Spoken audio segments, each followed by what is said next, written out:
என்னுடைய சப்ஸ்கிரைபர் அனைவருக்கும் வணக்கம். எல்லாரும் எப்படி இருக்கீங்க? எல்லாரும் நல்லா இருப்பீங்கன்னு நினைக்கிறேன்.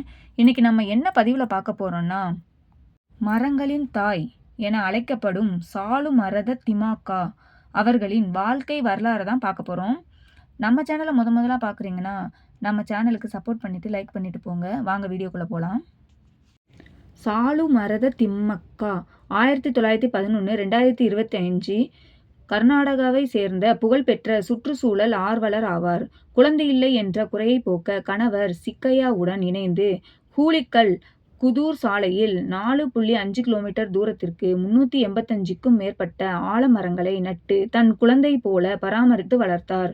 இவரின் தன்னலமற்ற சேவையை பாராட்டி இந்திய அரசு பத்மஸ்ரீ விருது வழங்கி கௌரவித்தது. 400க்கும் மேற்பட்ட ஆலமரங்கள் உட்பட சுமார் 8000க்கும் மேற்பட்ட மரங்களை நட்டு வளர்த்தார்.